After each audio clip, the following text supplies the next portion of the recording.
제 말씀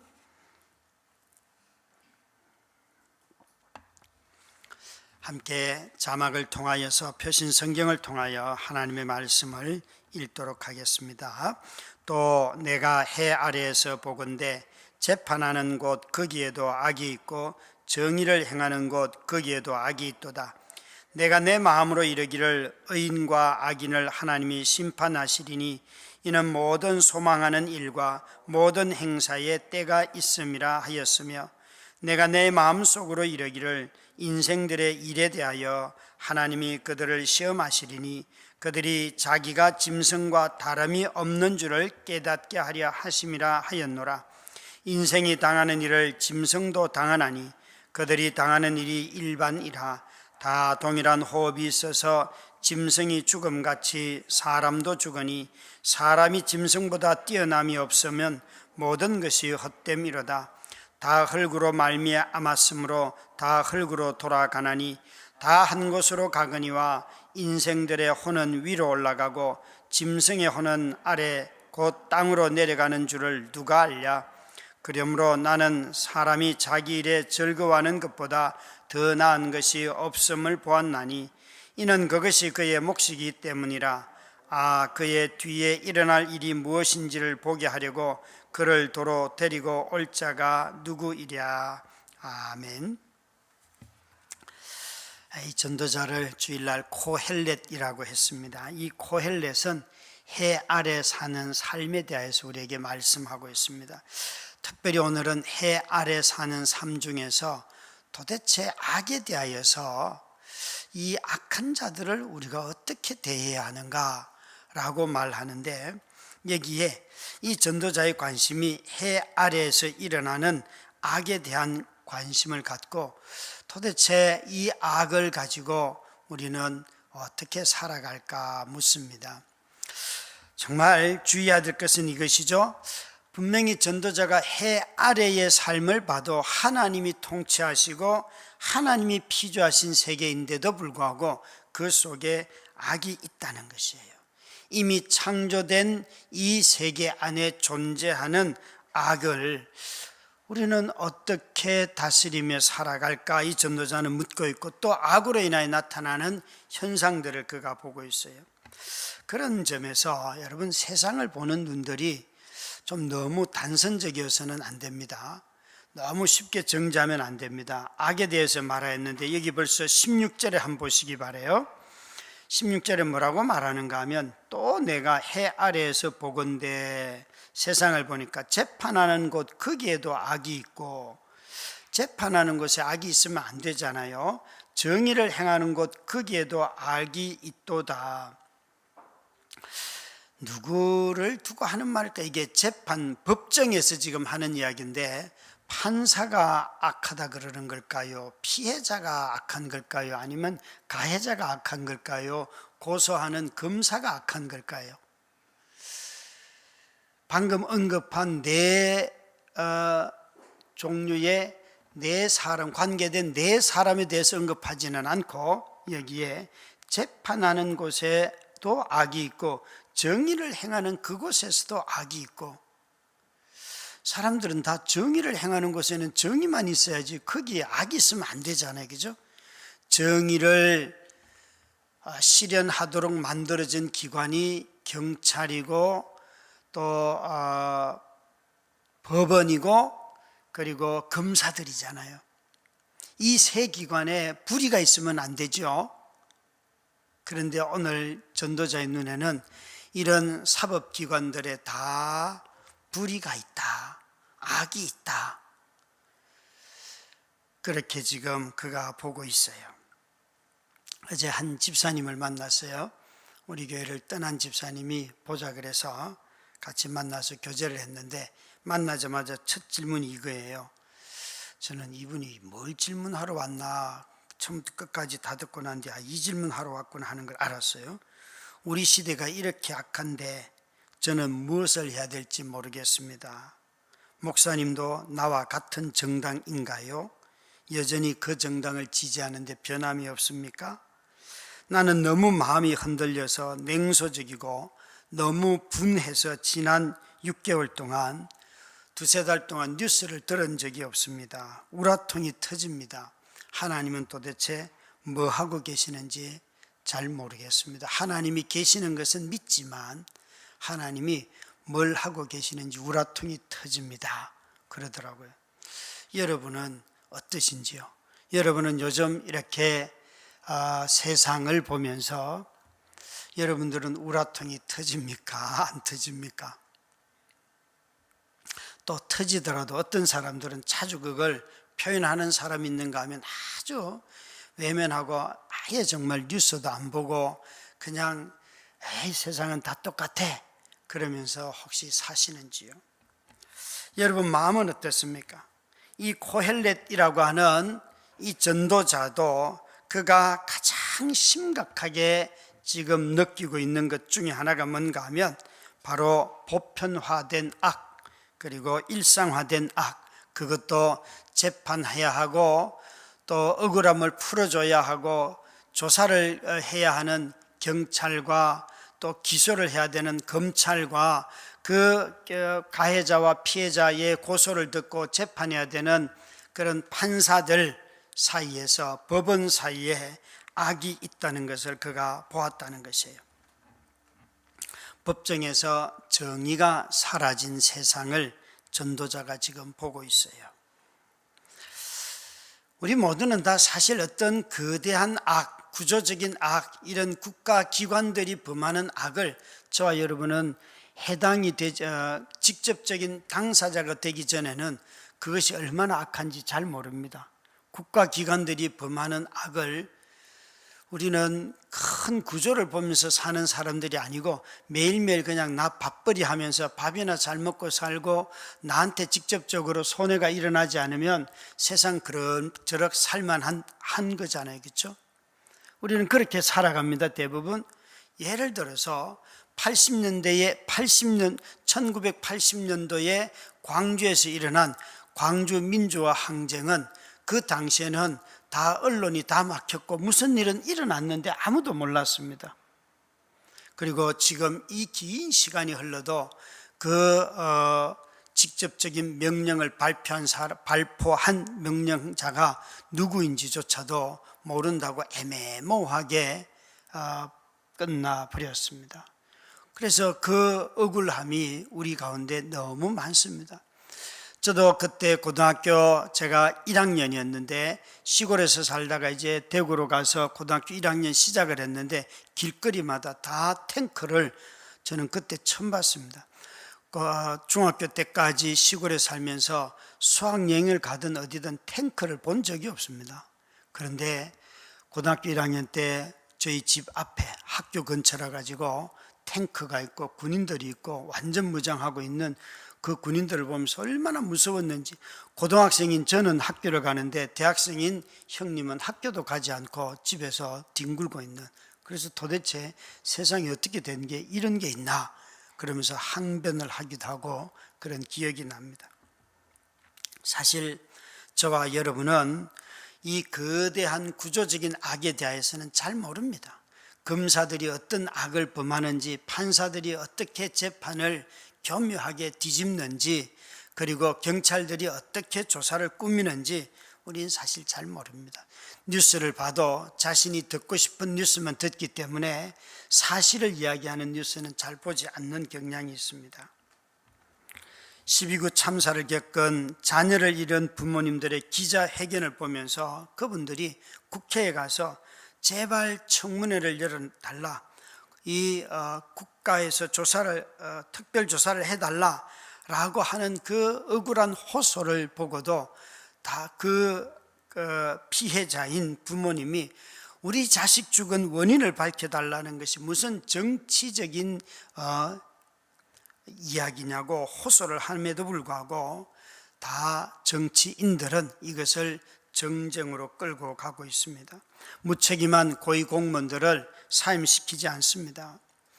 제가 오래전에 세월호 사건 때 봤던 미국의 한 기사였습니다. 미국 사회가 얼마나 공정하게 재판을 하는지. 리본 체조를 하는 어린 아이입니다. 그러니까 이 아이가 초등학교 아주 어린 나이의 아이예요. 그런데 리본 체조하는 이 아이가 국가대표 선수인데 이 한 지역의 학교 아이인데 그 학교 코치가 이 어린아이를 성추행을 했다는 거예요. 그런데 그 재판에서 어디까지 처벌을 하는가 하면 그 성추행을 한 코치만 처벌한 게 아니에요. 그 코치를 감독하지 못한 기관들을 다 처벌을 하는데 미국의 그 리본 체조하는 협회, 그 전체 관장하는 협회를 2년 동안 세계 대회에 출전을 금지시키는, 당신들이 감독을 잘못해서 어린 아이의 인생이 저렇게 피해를 입었기 때문에 라고 재판을 해서 그 국가기관 전체, 체육기관, 리본 체조하는 체육기관 전체가 어떤 대회에 또 참여하지 못하도록 다 그 기관을 2년 동안 기능을 마비시키는 그런 판정을 내리더라고요. 와, 여러분 정말 무섭지 않습니까?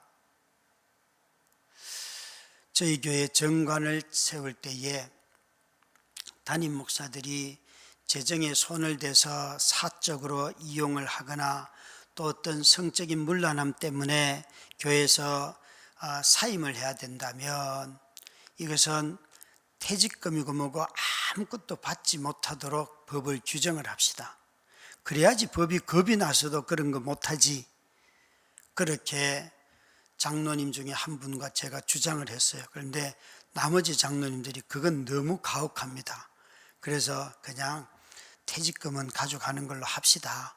그렇게 규정을 정했어요. 여러분 보시기에 자기가 잘못해서 교회를 어렵게 만들고 온갖 못된 짓은 다 해놓고도 돈을 얼마나 끌고 가는 그런 못된 목회자들이 정말 있잖아요, 주변에. 그걸 왜 돈을 줍니까, 교회가? 그로 인하여서 교회가 겪는 수치스러움과 성도들의 삶이 겪는 고통은 또 얼마나 많은데요. 그러니까 법이 법스럽지 못한 거예요. 오히려 권력 있다고 죄 지으면 봐주는 거, 어떻게 참사로 아들을 잃은 그 아버지가 무릎을 꿇고 이 국정조사를 해달라는 요청하는 이런 억울한 눈물을 우리가 또 봐야 됩니까?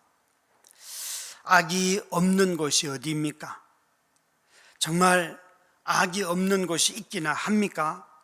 고헬렛은 이 세상, 해 아래의 세상을 보면서 적어도 재판하는 곳에, 사법 기능을 하는 그곳에 악이 있다고 그는 보고 있습니다. 이런 악한 시대를 고헬렛은 어떻게 살아가라고 우리에게 말하고 있습니까? 17절, 18절 말씀을 한번 같이 읽겠습니다. 시작. 내가 내 마음속으로 이르기를 의인과 악인을 하나님이 심판하시리니 이는 모든 소망하는 일과 모든 행사에 내가 내 마음속으로 이르기를 인생들의 일에 대하여 하나님이 그들을 시험하시리니 그들이 자기가 짐승과 다름이 없는 줄을 깨닫게 하려 하심이라 하였노라. 여기에 우리에게 이 고헬렛 선 교사는 우리에게 이렇게 가르치고 있습니다. 이렇게 해 아래 악이 가득한 세상에 살아가면서 너희가 믿음을 붙잡고 살아야 한다. 그 믿음이 어디 있는가 하면 내가 내 마음속으로 이르기를 의인과 악인을 하나님이 심판하시리니, 여기에 고헬렛은 이렇게 말합니다. 자신의 마음속으로, 세상을 보면 거기에는 악밖에 없어요. 재판을 해야 되는데도 악밖에 없어요. 그런데 어디에 가니까 악과 의가 구분이 되는가 하면 하나님 앞에 가니까 악과 의가 구분이 된다는 거예요. 근데 그 하나님 앞에는 어떻게 나아갑니까? 우리가 마음으로 나아가잖아요. 내 마음속에 이르기를, 내 눈으로 본 세상은 악이 모든 재판의 과정에 검사든 경찰이든 또 판사든 다 악한 모습들을 가지고 있지만, 그러나 하나님 앞에 가니까 그곳에는 하나님이 계시는데 그분은 악을 심판하시고 의를 격려하시고 칭찬하시는 분이시다. 내가 그 자리에 가서야 하나님이 심판자이심을 알았고, 세상의 심판자는 하나님이 그를 재판하는 자로 세웠음에도 불구하고 세상에 재판하는 자로 이 사람은 살지도 않고 선을 행하는 자로 살지도 않는 그 재판정이 아니라 하나님의 재판정에 가니까 재판장이 하나님이시더라. 그래서 그분이 심판하시는데 이는 모든 소망하는 일과 모든 행사에 때가 있음이라 하였으며, 내가 이렇게 바라고 기다리는 모든 일들, 그 모든 일들의 때가 있다, 재판하는 때가 있다, 이것을 그가 마음속에 믿었다는 것이에요. 18절도 마찬가지입니다. 그가 이 세상의 경찰과 검찰과 재판정에서 악이 있는 것을 보고는 그가 마음속으로 이르기를 인생들의 일에 대하여 하나님이 그들을 시험하시리니, 여기에는 먼저 그들을 시험하시리니 누구를 말하는가? 악인이든 의인이든 적어도 재판 과정에 관여하고 있는 모든 사람들, 그들을 시험하시리니 그들이 자기가 짐승과 다름이 없는 줄을 깨닫게 하려 하심이니라. 여러분, 지금 이 고헬렛은 우리에게 뭘 얘기하는가 하면, 하나님 앞에 가보니까 우리가 믿음으로 하나님이 심판하신다는 것을 믿었다면, 두 번째로 이 땅이 그러면 악이 판을 치는 이 세상에는 어떻게 살아가야 되는가라고 말하는데, 그러면 악을 통하여서 하나님은 우리가 무엇을 깨닫기를 원하는가, 이 고헬렛은 그걸 알았다는 거예요. 여러분, 악을 보고 여기에 고헬렛은 뭘 깨달았는가 하면, 그들이 시험하시는데 그들이 자기가 짐승과 다름이 없는 줄을 깨닫게 하려 하심이니라. 어떤 사람을 보고 저 짐승 같은 놈, 어떤 사람을 보고 그렇게 말합니까? 짐승 같은 사람은 어떤 사람이에요? 여러분, 돼지를 보고, 어떤 사람을 보고 돼지 같은 놈, 그런 거 말할 때는 뉘앙스가 뭐예요? 많이 먹는 사람이죠, 그렇죠? 많이 먹는 사람. 그런데 그 말 함부로 하시면 안 됩니다. 돼지는 자기 위를요 70%만 채웁니다. 30%는 항상 비어 있습니다. 그러니까 돼지 같은 놈, 그러면 앞으로 절제를 잘하는 거라고. 이게 바뀌어야 돼요. 바뀌어야 돼요. 짐승들을 가만히 생각해 보면, 사자든 뭐든 그가 아침에 식사거리를 한번 마련하고 나면 뼈까지 다 오도독 씹어 먹는 짐승은 없어요, 그죠? 사자가 먹고 배가 부르면 떠나면 그 다음에 자칼이나 하이에나가 오고, 개들이 먹고 떠나면 나중에 먹는 게 뭐예요? 새들이 와서 먹고, 이런 거잖아요. 그러니까 자기가 잡았다고 자기가 다 먹는 짐승은 없어요. 자기가 잡았다고 자기가 먹고, 자기가 먹고도 남기는 것을 냉장시설을 만들어서 저장하는 새가 있는데 인류새라고 있어요. 바로 인간이에요, 인간. 그래서 냉장고를 보면 탐욕이 보여야 하고요, 세탁기를 보면 편리함이 보여야 합니다. 자기 편하게 살기 위해서 세탁기로 그냥 다 돌리고 때려 넣으면 돼요. 여러분, 냉장고보다도 여성들의 삶의 시간을 해방시킨 것은 세탁기예요. 이 발명품이 되면서부터 여자들이 이제는 다 옛날에 손빨래 하던 거 다 세탁기 다 돌리고 룰루랄라 할 수 있는 시간이 생겼어요. 물론 그게 삶에 필요한 것들이죠. 그런데 어떻게 잘 절제하며 써야 되지 않을까요? 환경 문제가 이렇게 심각하니까 세탁기 돌리는 것도 주의해야 됩니다. 아이들이 옷을 하루 입고 난 뒤에 홀라당 벗어서 다 집어내요. 겉옷까지 다. 그거 여러분 감당 못 하잖아요. 그래서 어느 날 꾀가 났어요. 그래서 세탁기를 안 돌리고 이제부터 세탁기에 들어가는 속옷만 들어간다. 겉옷은 매일 입고 벗어내면 안 된다. 그리고는 안 돌렸어요. 그러니까 정말 한 2, 3일에 한 번 세탁기 돌릴까 말까 굉장히 많이 세탁량이 줄더라고요. 아이들 자랄 때 보면 그냥 바로 집어넣어요. 여기에 전도자는 우리에게 지금 뭐 얘기하고 있는가 하면 18절의 말씀은 이 세상의 악을 통하여서 이 악을 행하는 자들을 짐승이라, 짐승과 다름이 없구나 하는 것을 깨닫기를 하나님이 원하신다는 거예요. 전도자의 눈이에요. 이 세상을 살아가면서 정말 그렇게 모질게도 남을 아프게 하고 자식이 죽은 부모들에게 그렇게 많이 국가에서 다 후원도 해주고 뒷바라지 잘해준다고 이야기를 그렇게 했다는 것 아니에요. 그런데 이번 용산 12구 참사에서도 그 유가족들이 하는 얘기를 들어보면 장례식장에 있었긴 했습니다. 그러나 도와준 건 아무것도 없습니다. 장례 끝나고 우리가 뭘 원하는지, 우리에게 필요한 게 뭔지 한 번도 물은 적이 없습니다. 이게 얼마나 악한 거예요. 이건 짐승보다 못한 거잖아요. 자신들이 그 권력의 힘을 갖고 있으며 돌봐줄 책임을, 그래서 공무원이 된 거 아닙니까? 국민들을 보호하고 생명을 잘 보존하고 아픈 사람이 있거들랑 사건 사고를 당해서 어려운 사람이 있거들랑 그들을 위로하고 그들을 책임지려고 공무원들이 있는 것 아닙니까? 그런데 와서 혹시 그 집 자식이 마약을 했는지 모르니까 이런, 여러분 말이 됩니까? 이 이야기를 했다는 거 아니에요. 와서 아예 그냥 범죄자로 자식 죽은 것도 억울해 죽겠는데 와서 마약까지 했다라고 말하면 자식을 뭘로 만드는 거예요? 이게 여러분 국가기관들이 할 짓이냐고요. 그런 악을 버젓이 행하는데 그 인간들을 두고 짐승이라고 말하지 우리가 뭐라고 말하겠어요? 정말 짐승 같은 놈들이 국가를 운영하는 거예요.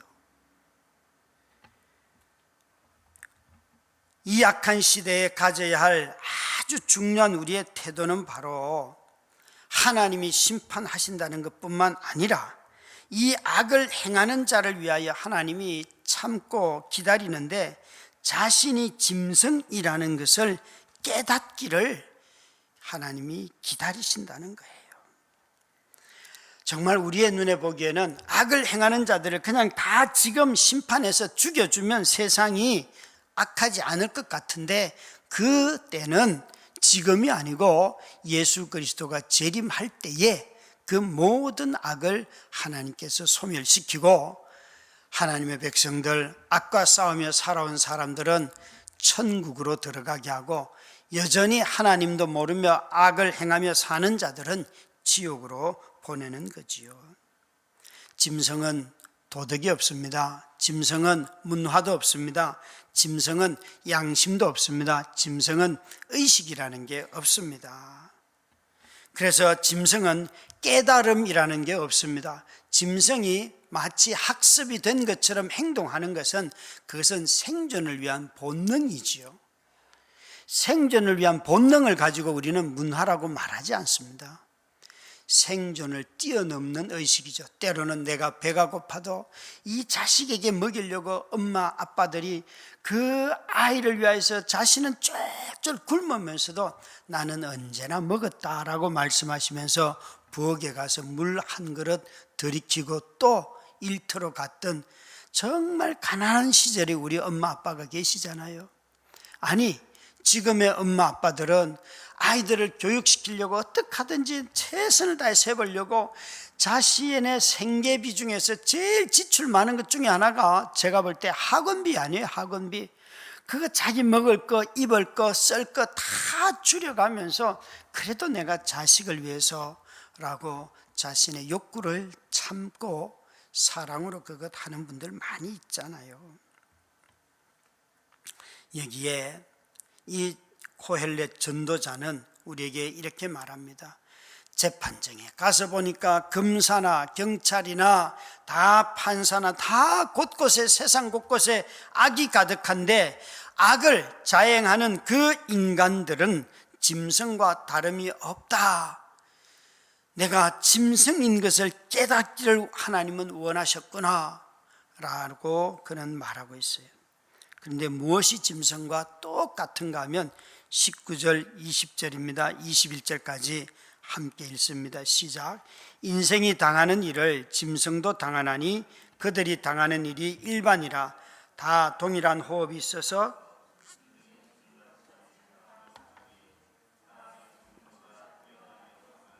모든 것이 헛됨이로다. 다 흙으로 말미암았으므로 다 흙으로 돌아가나니 다 한 곳으로 가거니와 인생들의 혼은 위로 올라가고 짐승의 혼은 아래 곧 땅으로 내려가는 줄 누가 알랴. 여기에 인생을 두고 짐승과 다름이 없는 줄을 깨닫게 하려 하심이니라 했는데 19절부터 21절에 짐승과 똑같은 것도 있고 짐승과 다른 것도 있어요.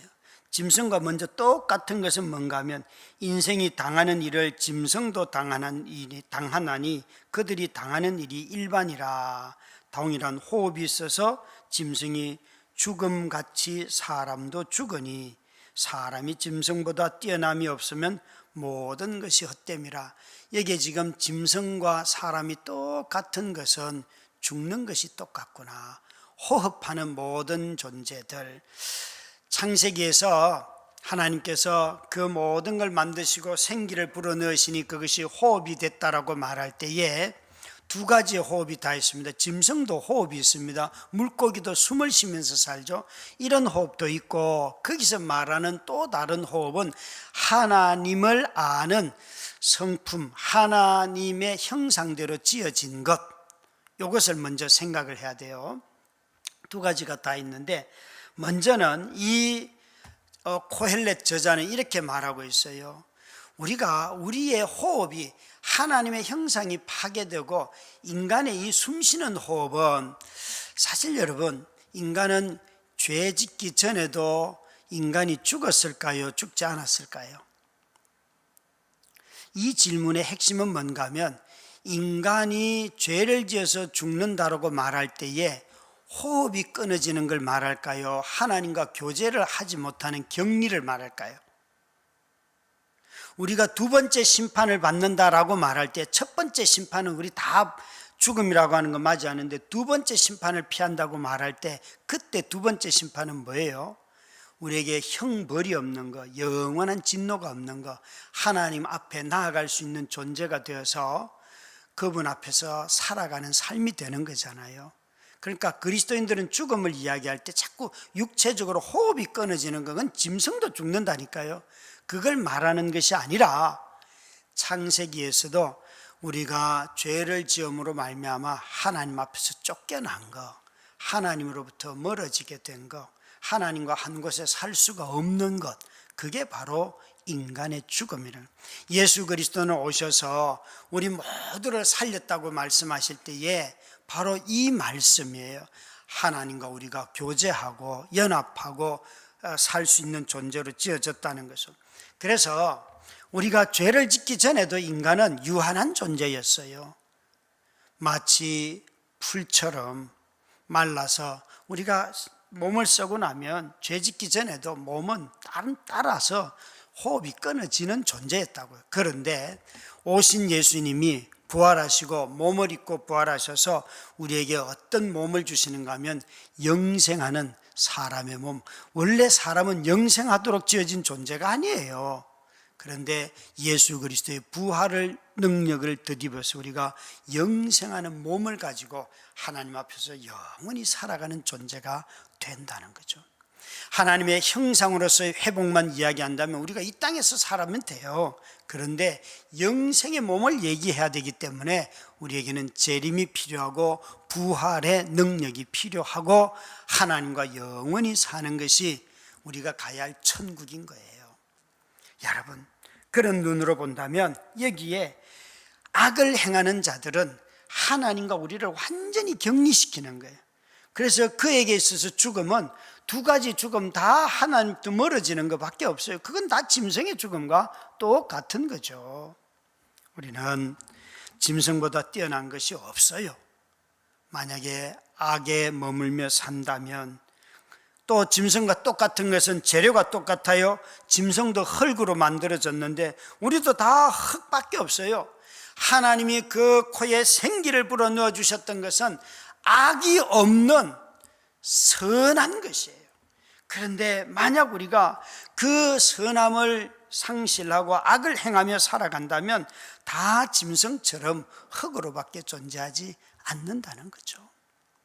재료가 같고 호흡이 끊어지는 이것이 동일하지만 21절에 다른 것은 사람의 혼은 위로 올라가고 짐승의 혼은 아래 땅속으로 내려가는 줄을 누가 알랴. 지혜자는 알았어요. 근데 사람들은 다 죽으면 끝이지. 죽으면 저렇게 악하게 살아도 돈 벌어서 돈 모아가지고 저렇게 여행하며 사는데 그게 얼마나 아름다운 거야. 그게 죽으면 끝이지라고 말하는 사람들의 삶이 그렇다는 거예요. 그러나 여러분, 전도자는 여기에 우리에게 묻고 있어요. 죽음이 끝이 아니다. 영혼이 위로 올라간다는 것.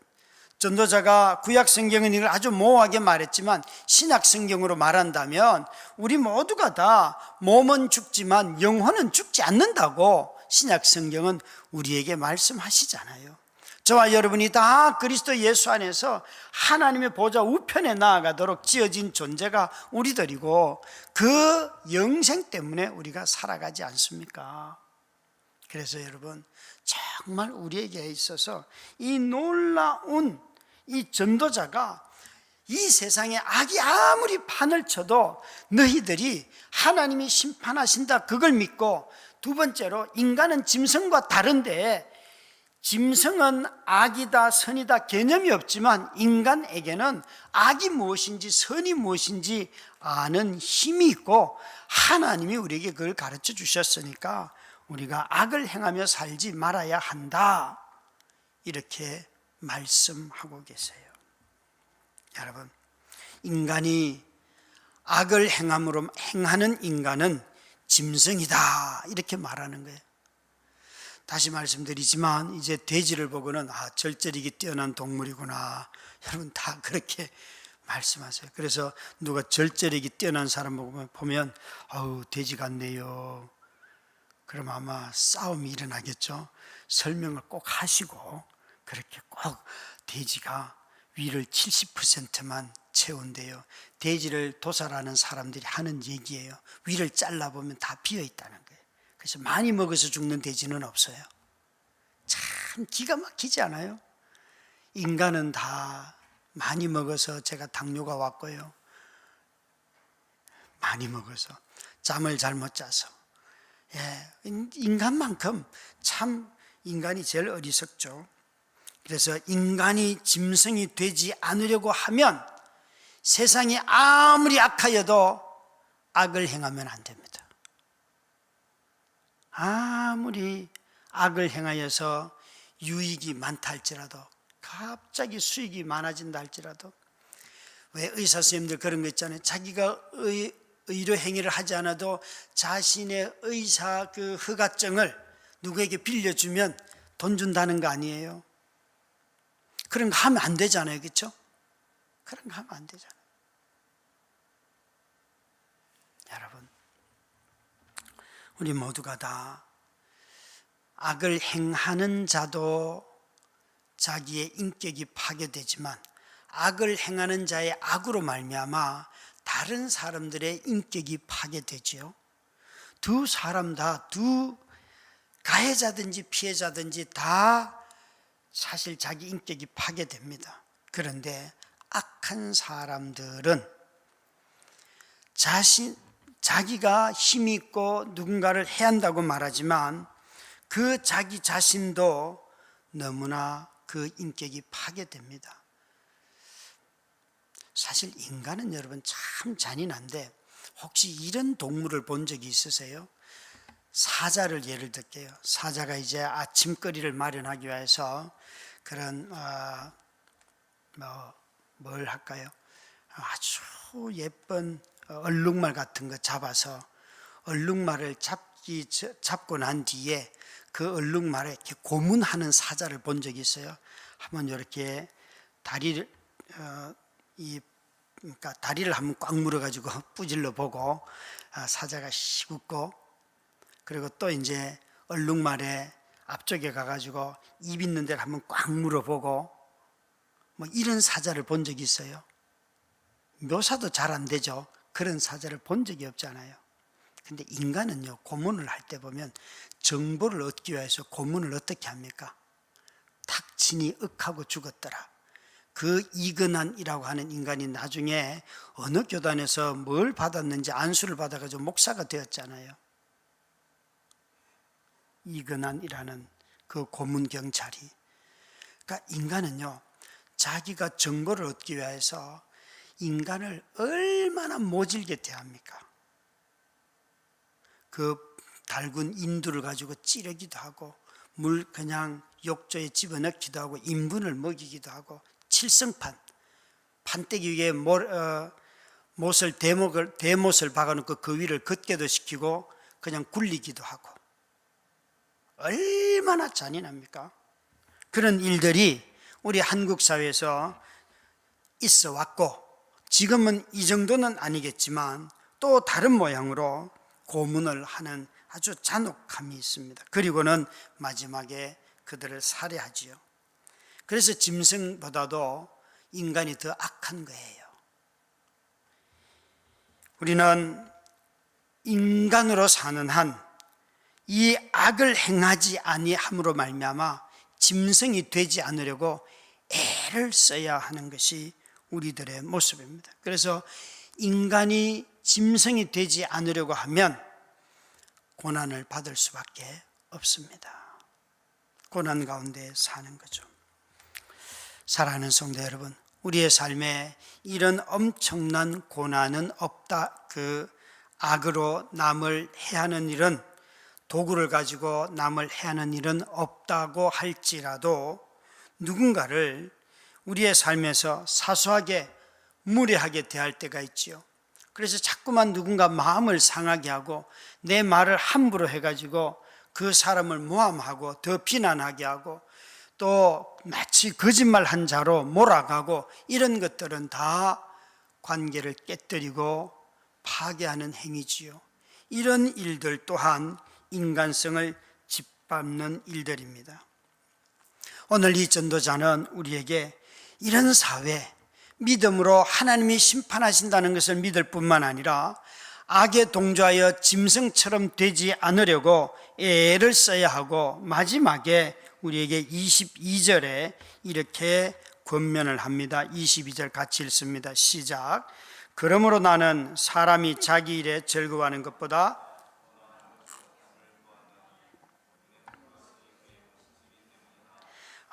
그의 뒤에 일어날 일이 무엇인지를 보게 하려고 그를 도로 데리고 올 자가 누구이랴. 그러므로 지금까지 모든 이야기, 재판정에서 검사나 경찰이나 가해자나 피해자나 모든 사람들의 악, 저는 여러분 재판정에서 피해자들이 다 피해자라는 생각을 버린 몇 번의 경우가 있습니다. 이 재판정은 서로가 속이는 자리였구나 하는 것을 경험한 적이 있습니다. 그래서 그 판단은 보류, 정말 보류. 그리고 같이 성경을 읽다가 거듭난 한 형제가, 운동권에서 살던 형제예요. 형제가 같이 성경을 읽다가 거듭났는데, 이 형제가 어디에서 성경에서 은혜를 제일 많이 받았는가 하면, 신명기에 너희가 재판을 할 때에 가난한 자라고 하여서 그들의 편을 들지 말며, 이 구절에 노동운동을 해서 가난한 사람들을 도우려고 했던 그 형제가 그 구절에 빵 터졌어요.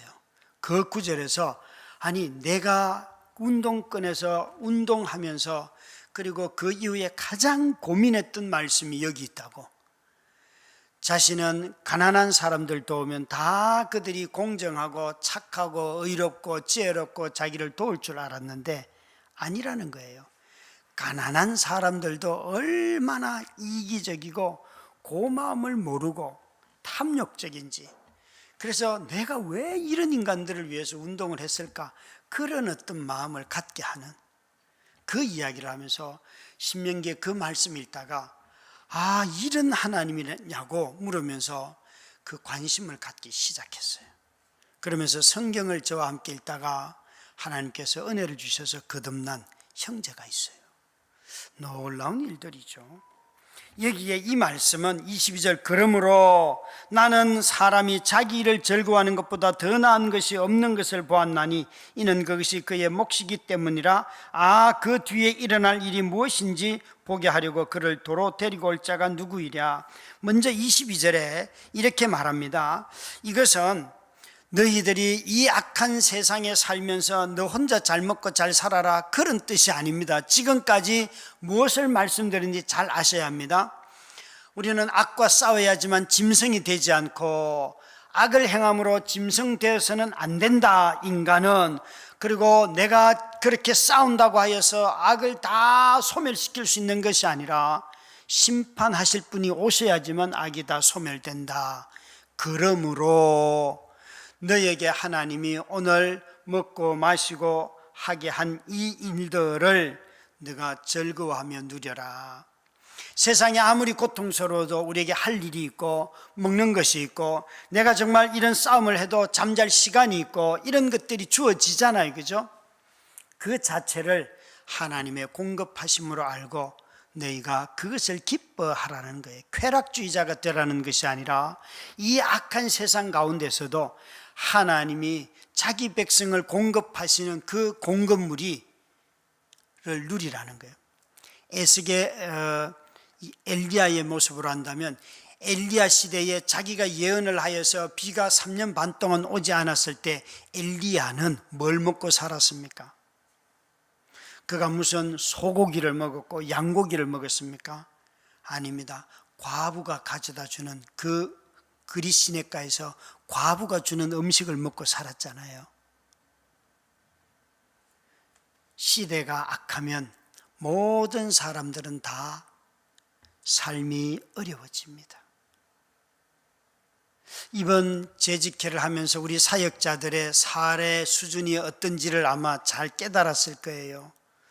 그것은 여러분, 우리 성도님들이 불성실해서가 아니에요. 우리도 최선을 다하면서 하고 있지만 그 정도밖에는 우리가 할 수 없는 형편이에요. 그러나 여러분, 그것 말고도 그 숫자상으로 나타나는 사례표 말고도 우리 교역자들의 삶 가운데 하나님이 숫자로 계산되지 않는 어마어마한 일들이, 은혜가 많지 않습니까? 오늘도 이제 설교 끝나고 잠깐 우리 개별적으로 기도하고 오늘은 정말 맛있는데, 더 맛있는데 모시고 갈 거예요. 팔당댐 뒤에 있는 제가 버섯집에 모시고 갈 거니까 꼭 버섯 샤브샤브 우리 어른들 너무 좋아하는 곳이에요. 같이 가도록 하십시다. 가면 정말 우리 교역자들은 한 번인가 두 번 갔는데 다들 너무 대만족이에요. 그래서 여러분들 같이 교제하면 좋을 것 같아요. 그러니까 여기에 하나님이 너희들은 악한 것을 외면하고 너희들은 진수성찬을 꾸미고 그런 게 아니라 우리 삶을 가만히 보면 시대가 악하면 다 굶주리는 거예요. 다 어려운 거예요. 어떻게 지금 이렇게 물류 유통이 안 되는데 어떤 어려움이 우리에게 더 많아지고 있지 않습니까? 다 똑같아요. 그러나 그때그때 하나님이 주시는 그것을 즐거워함으로 먹으라. 요즘 식탁에 기쁨이 있으신지요? 요즘 먹을 때 감사가 있는지요? 요즘 잠잘 때에 아이고 하나님 나 하루 종일 근심했는데 이제 잠잡니다, 하나님이나 고민하시고 저는 내일 아침에 일어납니다. 여러분, 그렇게 살라는 거예요. 쾌락주의자가 되라는 게 아니에요. 지금 내가 누리는 것, 지금 갖고 있는 것, 지금 하는 것, 이걸 기뻐하라는 거예요. 이렇게 우리 마음속에 악을 멀리하고 하나님이 주시는 것을 신뢰하면 마음의 깊은 좌절감이나 두려움들이 사라집니다. 마음의 짐이 가벼워져요. 우리 모두는 다 피조물이지 창조주가 아니잖아요. 피조물인 우리들은 창조주를 의지하며 사는 것 아닙니까? 내가 누군가를 보면서 저 인간 악하다라고 하는 판단도 부분적인 것이지 그걸 신뢰할 수는 없어요. 우리 모두는 다 악을 다 가지고 있는 존재들이에요. 다만 하나님만이 내가 전적으로 온전히 선한지 악한지를 판단하는 것이죠. 그래서 이 전도자는 코헬렛은 22절에 이렇게 말합니다. 이것이 그의 몫이기 때문이라 하나님이 이 몫을 주시느라고 애를 쓰셨잖아요. 감사해야죠. 그런데 이렇게 말하죠. 그 뒤에 일어날 일이 무엇인지 보게 하려고 그를 도로 데리고 올 자가 누구이랴. 그 뒤에 무슨 일이 일어날까요? 적어도 이 본문대로 한다면 하나님의 심판의 일이 일어나잖아요. 근데 그 심판의 때에 그 하나님 앞에 데려가서 살려주실 자가 누구예요? 여러분, 전도자 때는 몰랐지만 우리는 이미 알잖아요. 우리의 목도 알고 있고 우리 뒤에 오셔서 우리를 심판대 앞에 세우실 예수 그리스도, 우리를 하나님 앞에 데려가실 분이 우리 앞에 계시잖아요. 그래서 우리 삶에 악으로 인하여서 여전히 고통이 있지만 또 내가 악에 동참하지 않기 때문에 더 삶의 고난이 가중이 되는 것 사실이지만, 그러나 정말 오늘 주신 것 기쁨으로 즐거워함으로 여러분 오늘 저녁에 여러분은 가정에서 정말 파티가 벌어지길 바라요. 일하고 돌아오는 배우자 또 나갔다 오는 자녀들을 위해서 뭐 먹고 싶니? 그러면 아이들이 라면 그러면 그래 라면 파티하자 이러면 되는데 꼭 또 엄마가 좋아하는 걸 하려고 해요. 애들은 라면을 한다니까요. 라면. 여러분 즐거움을 자꾸 깨뜨리지 마요. 판단하고 정죄하고 이건 나쁜 거야 막 이런 거 있잖아요. 그건 자기에게 나쁜 거지 걔는 좋아하는 거라니까 그러네요. 그 참 우리 너무 이러다 보면 정말 악을 분간하다가 내가 누려야 할 즐거움을 잃어버리고 살아가요. 그게 두려움이에요. 내가 이거 하고 또 손해나면 어떡하나 이거 하다 뭐 왜 자꾸 두려움을 키웁니까? 두려움을. 악을 얘기하다 보니까 시간이 좀 지나갔는데 어제 저녁에 막내딸이 자기 친구를 데리고 집에 왔어요. 와서 같이 저녁을 먹으러. 그래서 가만히 보니까 이제 제가 너 친구가 왔으니까 네가 대접해야지 그랬더니만 아니나 다를까 스파게티를 만들어서 먹겠다고 와서 이렇게 만들어서 친구하고 같이 먹어요. 그래서 정말 재미있게 같이 하는데 가만히 보니까 레시피를 제대로 안 봐가지고 스파게티 그 면을 삶지도 않고 소스를 다 만들어 놓고 거기다 붓는 거예요. 그래서 속으로 좀 문제가 생기네 그러고 있다가 안 되니까 애들이 이제 당황하더라고요. 그래서 그래 뭐 이럴 때는 여기다 물을 붓고 뚜껑을 닫아서 잔불로 하면 면이 다 삶혀. 그때까지만 좀 기다리지 뭐. 그러고는 이제 막 옆에서 한참 수다를 떨었어요. 그래서 면이 결국 삶아졌어요. 그리고는 다시 이제 소스 몇 가지를 첨가해서 먹었는데 뭐 여러분 아이들이 실수할 수 있죠. 뭐 제가 안 만드는데 뭐 그걸 가지고 이것도 못하냐고 그러겠어요. 그냥 즐겁게. 근데 그 아이가 왔던 친구가 이런 거야. 너희 아빠 진짜 너하고 똑같다. 이렇게 낙천적이냐 이러는 거예요. 그래서 웃으면서 우리 딸이 나 닮았나 보지 그러니까 똑같아요 그러더라고요. 여러분 삶이 어려워도 엄마 아빠가 웃으면서 넘어가면요, 배우자가 잘못하는 게 있어도 엄마 아빠가 뭐 그럴 수도 있어 하고 넘어가면요 애들도 다 그렇게 넘어가는데 나중에 보면 자기가 한 그대로 닮아져 있어요. 그 자식들은 가르치지 않아도 그렇게 되거든요.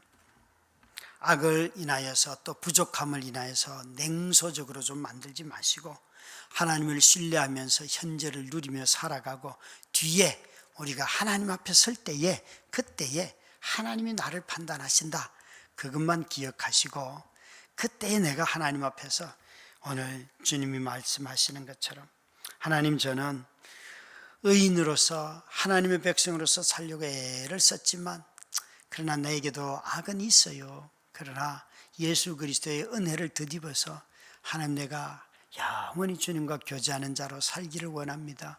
주의 은혜를 내게 더하여 주시옵소서. 악한 시대라고 해서 냉소적으로 흘러가는 자기 마음이 냉소적으로 흘러가도록 두지 마시고 우리 안에 이 주시는 은혜를 따라서 즐거움으로 앞으로 심판의 자리에서 받을 그것을 소망 가운데서 든든하게 기쁘게 살아가는 우리 모두가 되시기를 주의 이름으로 축원합니다. 우리 이 찬양 같이 하십니다. 주 예수 넓은 사랑 그 크신 은혜를 나 힘써 전파함은 참 기쁜 일일세. 같이